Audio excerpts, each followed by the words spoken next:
সাকিব আল হাসানের সঙ্গে জন্মদিনের কেক কাটছেন এমন ছবিতে মঙ্গলবার বেশ আলোচনায় ছিলেন বাংলাদেশ ক্রিকেট বোর্ড পরিচালক আসিফ আকবর। অবশ্য সেদিনই শোনা গিয়েছিল তার বিরুদ্ধে সাধারণ ডায়েরি করেছেন এক ব্যক্তি। আসিফ আকবরের বন্ধু পরিচয়ে সালাউদ্দিন ভূঁইয়ার অভিযোগ, পাওনা টাকা আদায়ে আইনের আশ্রয় নিয়েছেন তিনি। আসিফ আকবরের বিরুদ্ধে 2,51,65,00,000 টাকা আত্মসাতের অভিযোগ তার।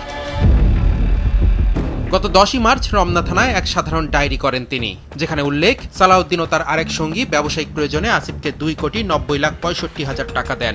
এর মধ্যে 39 লাখ টাকা ফেরত পেলেও বাকি টাকা পাননি। আমাদেরকে টাকা দেওয়ার কথা বলেছে সে, কিন্তু এখন সে 1,05,00,000 টাকা দিয়ে হেরিয়ার গাড়ি কিনেছে। তার 2 ছেলের বিয়ে করে 3-4-5 কোটি টাকা। সবচেয়ে বড় কথা, 10 তারিখ জিডি করেছে। আমরা তো তাকে অসম্মান করার জন্য, তাকে অপমান করার জন্য করি না। 11 তারিখ সে আসিফ আকবর তার মোবাইল থেকে ডাক্তার শাকিলকে ফোন করেছে। শুনেন শাকিল ভাই, আমি একজন মন্ত্রীকে আমি শেষ করে দিছি, একজন বাংলাদেশ ক্রিকেটারকে আমি শেষ করেছি, একজন গায়ককে শেষ করেছি, আর আপনি তো কি, আপনি আমাদের 1 টাকা নিতে পারবেন?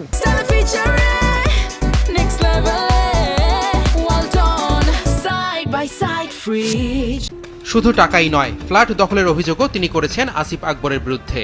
সাধারণ ডায়েরির পর মামলাও করতে চেয়েছেন সালাউদ্দিন ভূঁইয়া। আমিনুল ইসলাম বুলবুলের জন্য লজ্জা না?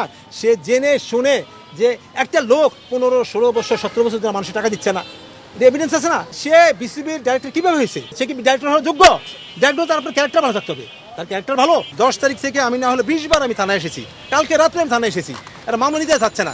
সে আমাকে বলে যে সে সেলিব্রিটি হয়ে গেছে, সে যদি মামলা তো নিবে, আমি টাকা না পাওয়া এটা প্রমাণ হবে। সে মামলা তো চাচ্ছে না।